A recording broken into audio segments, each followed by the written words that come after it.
Hello and welcome friends, मैं Vikas Sharma, founder of VS academy. दोस्तों, आज का जो मेरा टॉपिक है वो वास्तव में आप लोगों के लिए बहुत ही इम्पोर्टेंट है। यदि आपने आज मेरी इस वीडियो को पूरा देख लिया तो यकीनन आप मेरी वीडियो से कुछ ना कुछ सीखकर अपने जीवन में बदलाव ला सकते हैं। क्या आप समय की कीमत बता सकते हैं कि समय की कितनी कीमत है? 1 करोड़, 5 करोड़, 10 करोड़?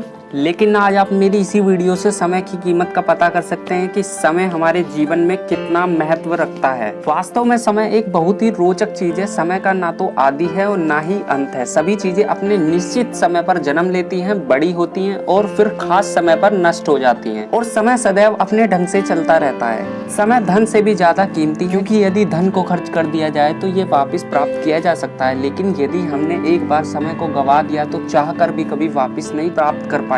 समय के बारे में एक बहुत पुरानी कहावत भी है कि समय और ज्वार भाटा किसी की प्रतीक्षा नहीं करते। इसी प्रकार समय बिना किसी रुकावट के निरंतर चलता रहता है।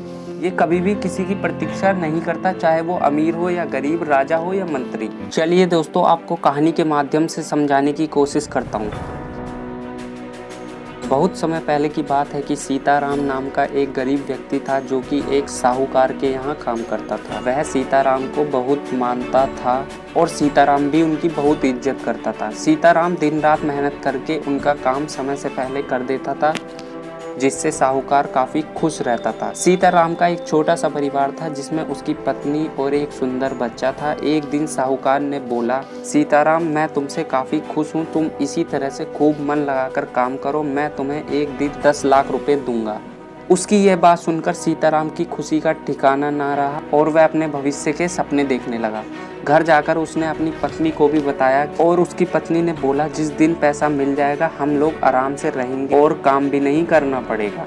और एक दिन फिर खुश होकर साहूकार ने उसे पैसे दे दिए, जिसको पाकर वह काफी खुश हुआ और फिर उसने काम पर जाना भी बंद कर दिया और उसने उन्हीं पैसों से अपने जीवन जीने का फैसला लिया। धीरे धीरे समय बीतता गया और समय के साथ पैसों में भी कमी आने लगी और साथ साथ परिवार के खर्चे भी बढ़ने लगे। लेकिन उम्र के साथ वह काम करने के लायक नहीं बचा था, क्योंकि जब वह काम कर सकता था तो उसने उस समय का सदुपयोग नहीं किया। तब उसने आराम को चुना और अब ना ही वह काम करने लायक है और ना ही वो बीता हुआ समय वापिस आ सकता है जिसे उसने आराम करने में बिता दिया था। अगर वह चाहता तो समय के साथ साथ उन पैसों का उपयोग कर सकता था और साथ ही उसे काम का भी त्याग नहीं करना पड़ता। अब वह बीते उन दिनों को सोच रहा था जब उसने समय की कीमत नहीं समझी और अपना सारा कीमती वक्त बर्बाद कर दिया। अगर जाननी है समय की असली कीमत तो उस माँ से पूछो जिसने डिलीवरी होने से पहले अपने बच्चे को हॉस्पिटल पहुँचने से पहले खो दिया। जाननी है असली कीमत तो उस विद्यार्थी से पूछो जो एग्जाम सेंटर में थोड़ी देरी से पहुंचा। और साथ ही जाननी है असली कीमत समय की तो उस व्यक्ति से पूछो जिसकी ट्रेन अभी अभी छूट गई। दोस्तों, समय बहुत ही कीमती है, आप इसका सदुपयोग करें, इसको फालतू वेस्ट ना करें। बीते हुए कल को भूल जाइए, उसका आज कोई वजूद नहीं है। आज आपका है, आज एक नई शुरुआत कीजिए। जो व्यक्ति समय को नष्ट कर देता है, समय उसे नष्ट कर देता है। आशा करता हूँ दोस्तों आपको मेरी ये वीडियो पसंद आई होगी, तो बिना टाइम वेस्ट करे वीडियो को लाइक करें, अपने दोस्तों के साथ शेयर करें और कमेंट करके बताएं आपको वीडियो कैसी लगी। यदि आपने अभी तक मेरे चैनल को सब्सक्राइब नहीं किया तो मेरे चैनल को सब्सक्राइब कर दें, साथ ही बेल बटन को भी दबा दें जिससे आने वाली वीडियोस की नोटिफिकेशन आप लोगों को मिल जाए। धन्यवाद।